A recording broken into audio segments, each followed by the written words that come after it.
Over time, Nintendo has always had a weird and wacky sense of creativity. Sometimes their ideas go incredibly well, and other times the president has to cut his salary in half just to make sure all of the employees are getting paid what they're supposed to. But no one can say they're not full of ideas, and when it came to release the legendary console known as the Nintendo Switch in early 2017, they knew they needed a fresh-tasting game to fit with the new fresh-tasting console. After working some Nintendo magic, ARMS was born.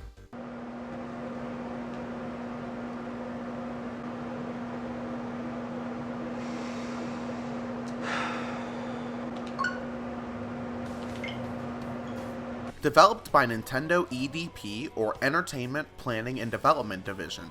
You know, the guys that make the games everyone cares about. The dev team was super curious if they could make a fighting game work with a behind-the-back perspective, which is what inspired the use of the extendable arms. Producer of the game, Kosuke Yabuki, looked to other Nintendo IPs such as Mario Kart and Punch-Out for inspiration as well, stating how in Mario Kart, if you see something appear in the distance, you steer in relation to that. That's the basic structure of the game. Most of the fighters were designed to fill a gameplay need. The arms of the character were actually created first, and the designers worked backwards from that to find out what kind of character should be possessing what arms. The game's art style was largely influenced by Akira Toriyama's art style in the Dragon Ball series. And trust me, I know anime. I've read the book. Fun side note as well, 4 days after ARMS release, I uploaded a video to this very channel reviewing it, and I said that this game is this awesome game that I have not been able to put down. Let's see if that stands 3 years later. If you are looking for a super deep lore, then you've come to the wrong place. One day, all these normal people just started waking up with their arms being replaced with spring arms. That's the basis of it. And animals weren't even safe from the phenomenon either, dating as far back as 1500 years, with some scientists even suggesting as far back as 4000 years. The spring arms phenomenon grew over time, starting off as a rare occurrence and now being common among most people in the current society. If you are unfortunate enough to experience this, you will find yourself switching back and forth between normal arms and spring arms uncontrollably. The only thing that can stop this is a mask for some reason that isn't really explained. Nothing specifically special about the masks, just any mask will do. This is what led to the use of spring arms in competitions all around the globe, and that puts us where we are currently. The main menu seems to have a lot of options, but most of them are the main gameplay mode with minor variations. Let's just hop into the Grand Prix. There are 15 playable characters including the DLC, and they all have different stats in battle.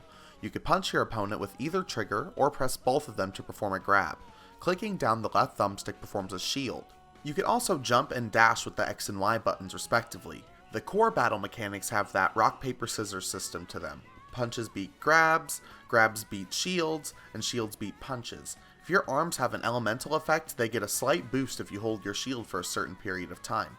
Yes, the main gimmick of the game is swapping out the end to your extendable arm, and they are pretty unique in design and shape, but ultimately serve the same purpose, to be launched at your foe.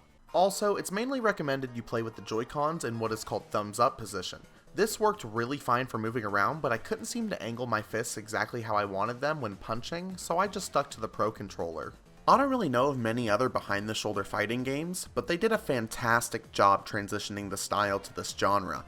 As I mentioned earlier, this directly inspired the idea behind the extendable arms. With the camera behind the player, anything directly in front of your character model cannot be seen very well, so to help with this issue, they gave all the characters extendable arms to encourage leaving space between the players as they fight. All the different maps have distinct looks and feels, and even some destructible environmental pieces. The game is fun, floaty, fast-paced action that can really be a great time. But outside of your main moveset of punches, grabs, and blocks, there isn't really a whole lot else.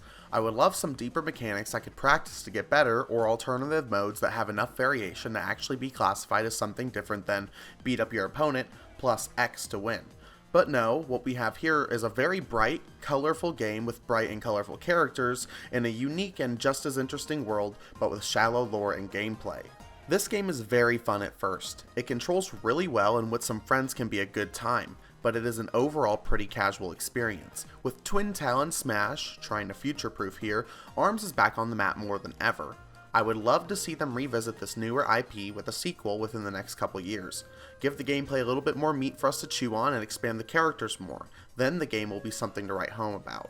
I guess I was still feeling the Switch fever back in my 2017 review. The Switch was only 3 months old and I actually couldn't put Breath of the Wild down. I think I was just excited about a new Switch experience in general.